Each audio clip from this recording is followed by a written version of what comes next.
So in 1996, something happened. It scarred me. Jeffrey Mayer, a name that I won't ever forget because, quite frankly, this man ruined Game 1 of the American League Championship Series. If you remember, this kid reached out his hand in right field, Yankee Stadium, the old Yankee Stadium. Derek Jeter hit a ball opposite field off Jesse Orosco. It was Armando Benitez. This kid reached out, and Tony Tarasco was right there waiting for the ball to come, and it was going to hit his glove. But the kid reached out and snatched the ball. They called it a home run. It's an image that's always showed every year, every time they talk about the 96 Yankees. That ball led the game to be tied. What would have been a shortout? Tied, I believe it was the 8th inning. And the Yankees would take Game 1 in the Bronx off a Bernie Williams home run.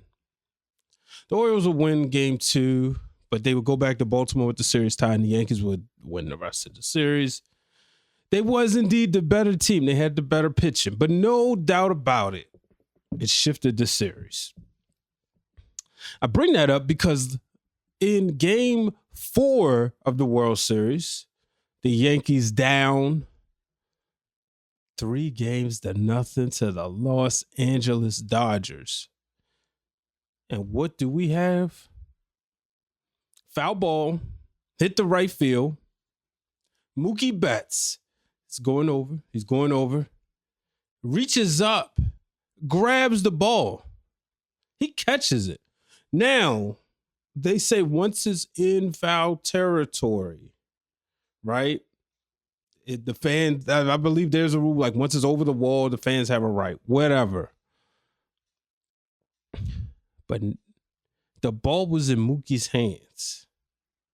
The fan reached in, grabbed the ball, removed the ball. But the issue is that at the same time, his companion there, the person who was there at the game, accompanying him there, his friend, grabbed Mookie's arm. And that's where I have a problem, folks. You can't, first of all, fans shouldn't be interfering. But, okay, if that's the rules, that's the rules. They can, But the fact that the ball was in his glove, he reached in and grabbed it, and then his fan go grab his arm. That fan was put out of the game. But then guess what? ESPN did a story on him. They glorified this dude. Now, when the play happened, I already said it was triggering. It triggered me back to 96.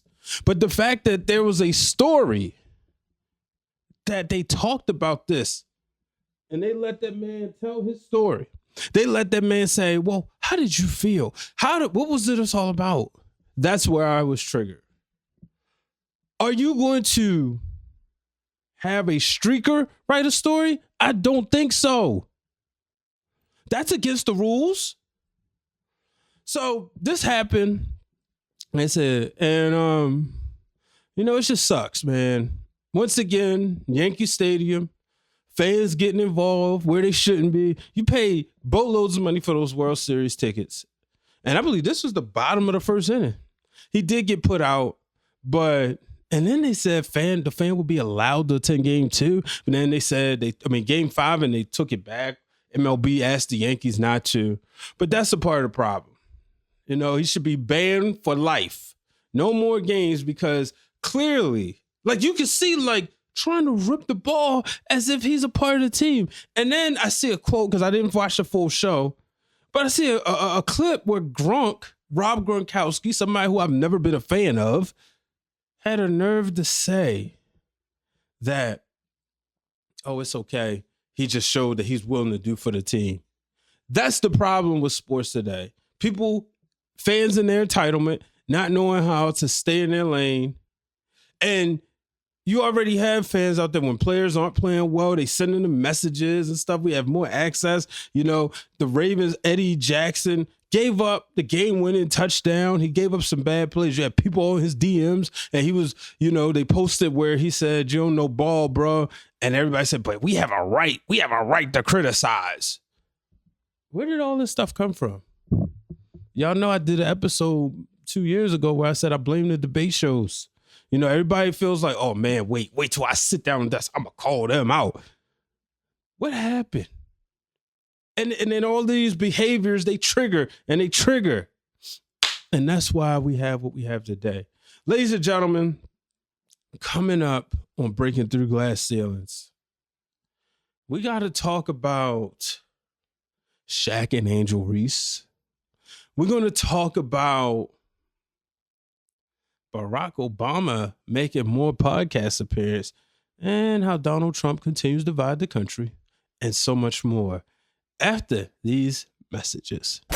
I'm excited to talk more about my background. Also worked in so many places of media, which you will find out more. Two friends who like wrestling that talk about wrestling to now let's start a podcast. And grassroots style, the way me and Brian have done it, every opportunity is an opportunity. Kind of makes me want to step my game up a little bit more just because the space is so oversaturated. Anyone can start a podcast. I live in New York City, so there's, you know, opportunity everywhere in New York. Like, everyone's doing something. You go to a bar for happy hour, the bartender has a business. And you apply that same strategy to network. You being very intentional. Find your why. What's the reason? Then do it. Podcasting allowed me to break out of my comfort zone, to break out of my shell. This is 6HM Productions.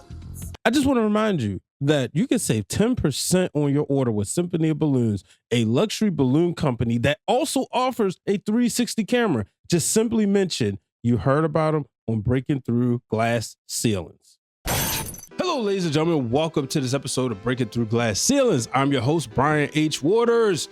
This show is brought to you by B. Waters Productions and Six Heart Media. Before I get to that, y'all see my shirt?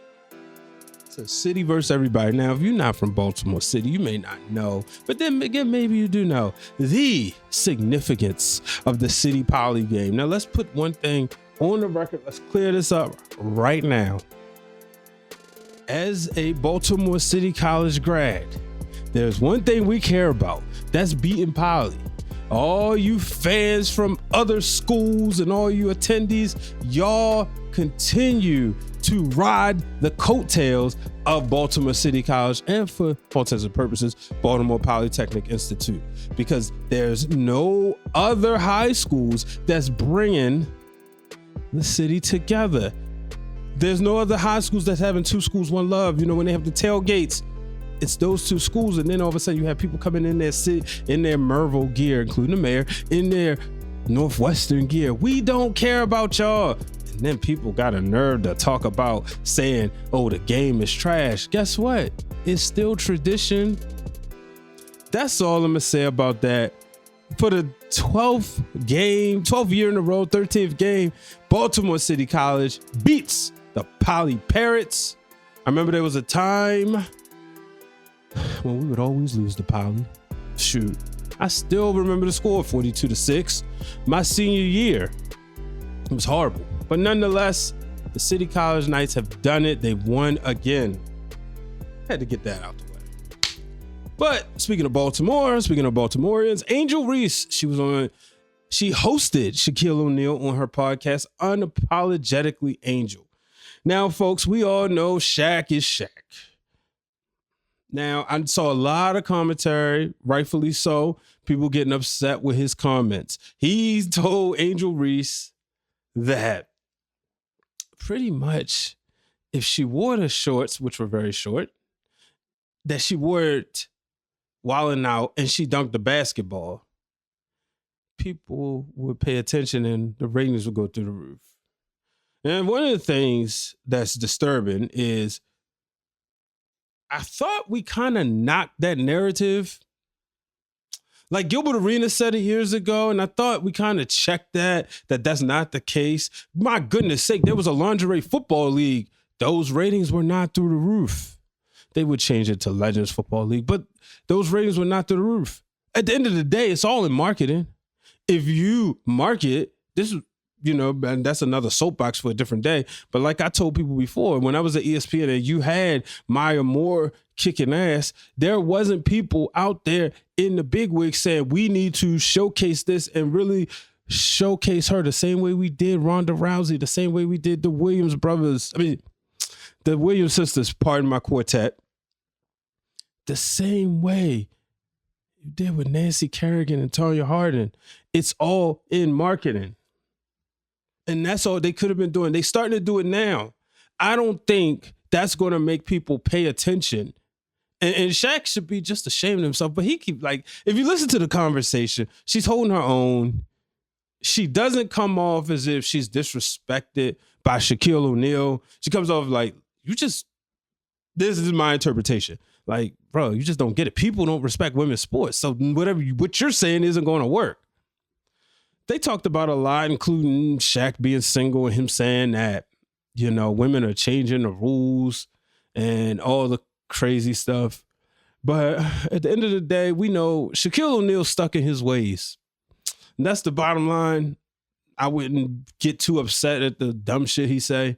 Because Shaq is being Shaq. Shaq always going to Shaq. He always did. That's the reason why he has 4 championships instead of 8. Just saying. Let's move on.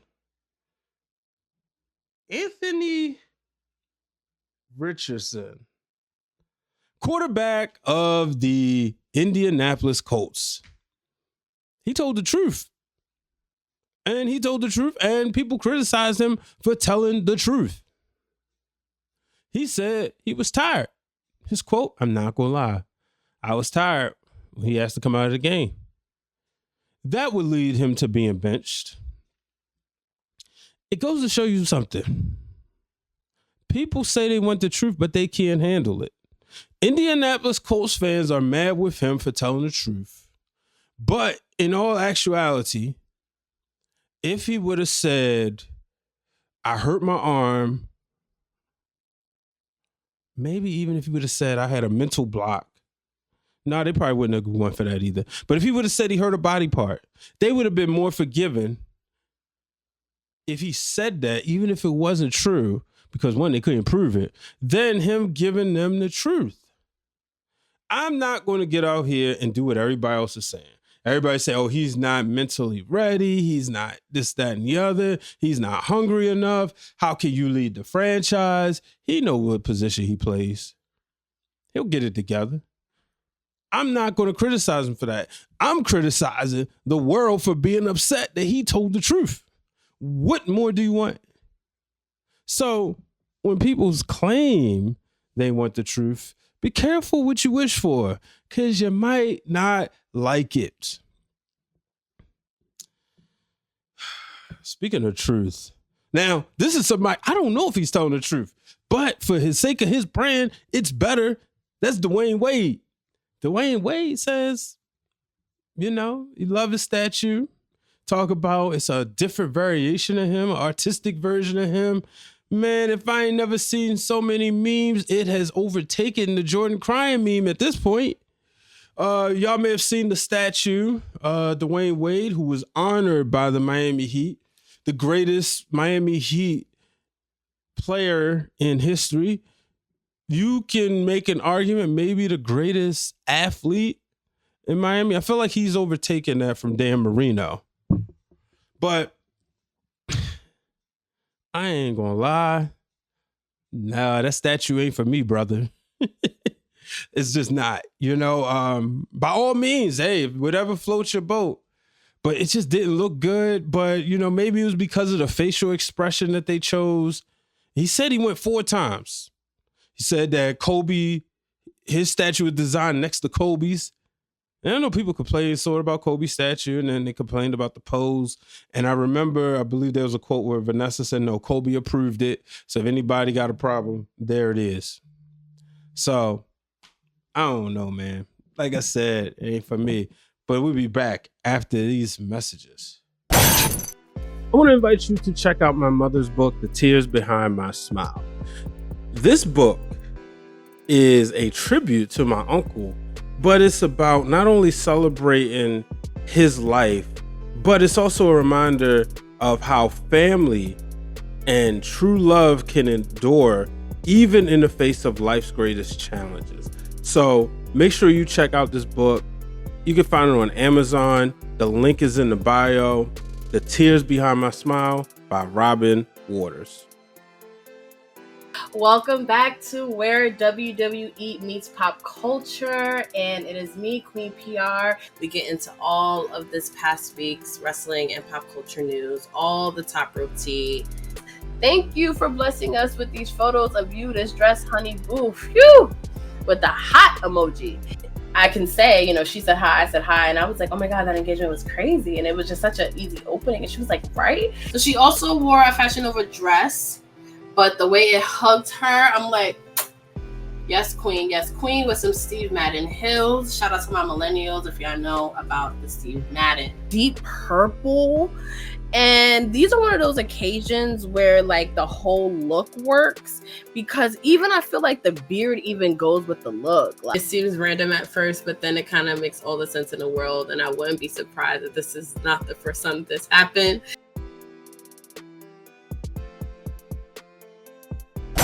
And we're back, ladies and gentlemen. So before I get into some of the not so flattering things, I want to tell you where I was last week. Last week I was in Los Angeles, California. Had a great time. I got a chance to meet some of my daytime job colleagues. But one of the coolest things I got to do was finally see the Los Angeles Lakers in California. Fine, I'll go ahead and say it, in the Crypto Center, crypto.com arena. Last minute decision, was out there, the opening night at that. And the Lakers were playing the Minnesota Timberwolves. So I got to see LeBron James. I got to see Anthony Davis. I got to see Anthony Edwards. But the biggest thing of all was being able to witness history. LeBron James and LeBron James Jr., known as Bronny James, took the court together. And for the first time in history, a father and a son was on the NBA court together, and it was amazing. Now, shout out to my good friend of mine, Erica Fernandez. She curls in sports. She interviewed Ken Griffey Jr. about 2 to 3, maybe 4 years ago. And Ken Griffey Jr. is my favorite baseball player. So first of all, I'm marking out my friend is talking to Griffey. But the fact is, she asked him about that. And she brought it up to him because Griffey and his dad were the only father and son to be on a baseball field together. Griffey was in center field, and I believe his dad was in left field or maybe right field. But they was for the Seattle Mariners, 1989. You may know they also hit back-to-back home runs. But Griffey told her, he said, oh, it's going to be special. And when that moment happens, me and my dad are going to be there. And guess what? They were. He was a man of his word. So I was happy to see that Griffey was able to be there. It was a moment. Y'all can talk about nepotism. I've already had conversations about that. Y'all can talk about LeBron James is using his power. Y'all can talk about Bronny ain't ready. He needs to go back to the G League, all that. I don't care. What I care is that a black man is a father who is present and supported his children, supports their dreams. Now, there's people saying it wasn't his dream, it wasn't Bronny's, whatever.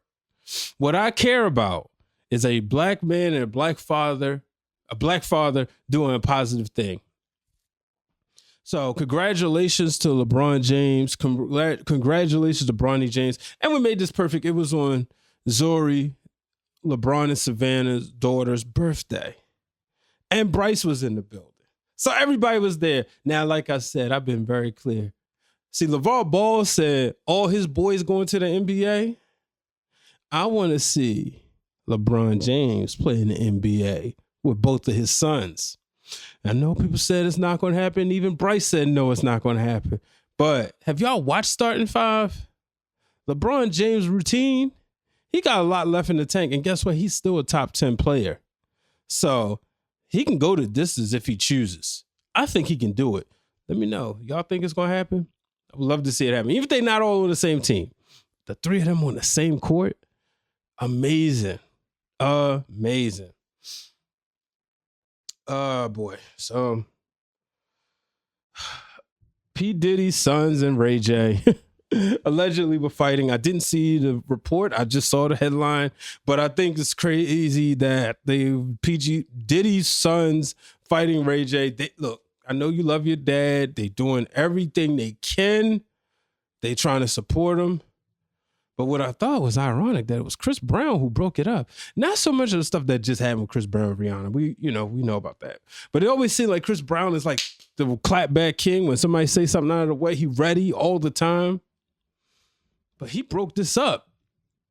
So, yeah, that's very interesting. And why is Ray J fighting? But then again, we know, Ray J, you got West Coast ties. So who knows? Who knows? But we're going to close out today's show with some politics. But then, I wonder, is it politics? Because now we're in the danger zone. Now, I encourage everybody to go vote. If you saw my Instagram, you saw I posted the videos. Please go out and vote. The thing that's concerning is the division that has been brought forth through this country. On one end, you have the Kamala Harris supporters. Then on the other end, you have the Donald Trump supporters. Now, I've listened to a lot of Kamala Harris's podcasts. I've listened to some of Donald Trump's podcasts. And then what I mean is, appearances.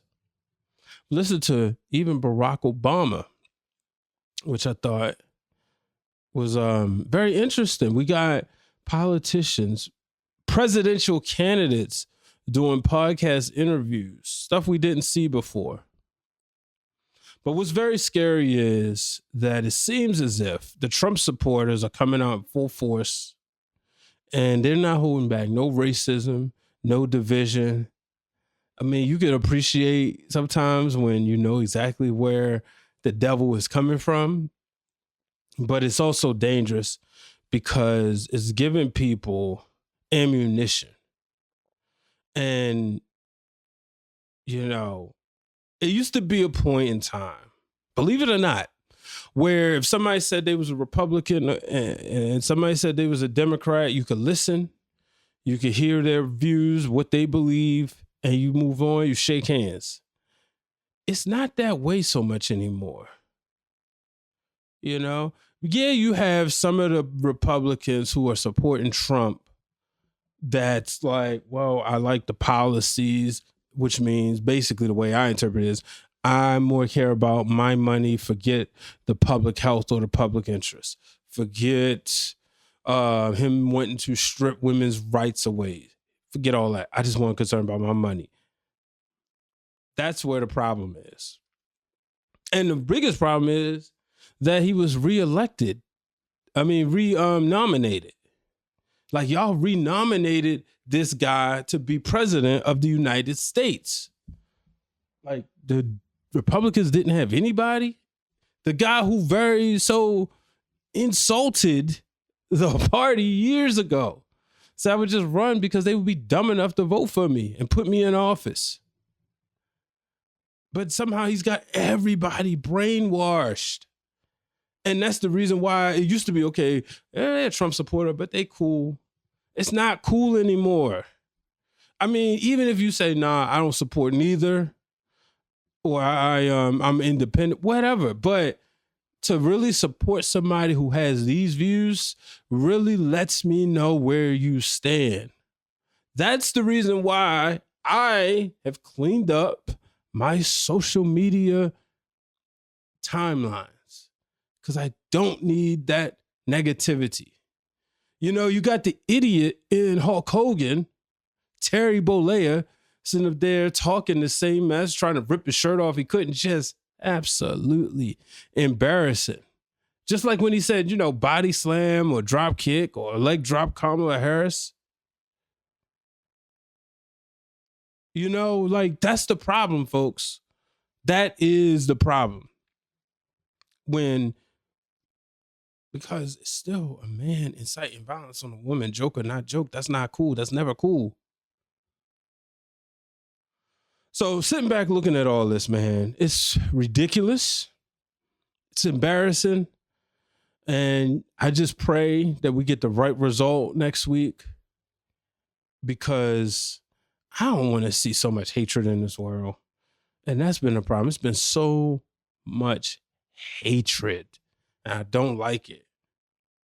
But that is what I have to say. Make sure you check out all the shows. Make sure you hit the subscribe button. Follow, share, engage. Folks, thank you for joining me on this episode of Breaking Through Glass Ceilings with Uncomfortable Conversations. Until the next time, do not let anyone place a ceiling above your success. So long, everybody. Are you a podcaster who is looking to share clips from your show in the simplest way possible? Well, I have the best solution, and that's Opus Clip. Opus Clip allows you to take the link to your show, upload it, and then they will clip off some of the best moments. And it allows you to edit it, change the captions, change the colors, and they also give you a viral score so you know which clip can potentially generate more buzz for your show. So, if you're looking to do that, click the link in the bio, sign up for Opus Clip, and go viral with some of the best content from your show. Ladies and gentlemen, if you want to support this podcast by wearing a t-shirt, whether it's the one that says Breaking Through Glass Ceilings or the one that says No Ceilings Above Success, simply go to foryourwear.com. Also, you can support some of your other favorite podcast and content creators, including Those Wrestling Girls, Seahawk, and the Wrestling Club. And you can support some of your favorite independent wrestlers, including Jay Bougie, Trisha Dora, Chaz the Dawn. Shoot, all of Pure Ignorance is on there. So go on foryourwear.com, go under personalities, you'll find Brian H. Waters, and buy a t-shirt. And remember, I'll give you a shout out on the show. Ladies and gentlemen, are you in the gym every week? Are you looking to kind of keep yourself cool while you work up a nasty sweat? Well, I got the best thing for you. Cooling bands, bandanas, cooling towels, and so much more. Go to Vertical Athletics, get your favorite team in MLS or MLB, or guess what? Now they have a custom option so you can upload your own logo, and you can save 10% at checkout when you enter the code Brian H. Waters. Go to verticalathletics.com, use the code Brian H. Waters to save 10% on some of your best cooling gear.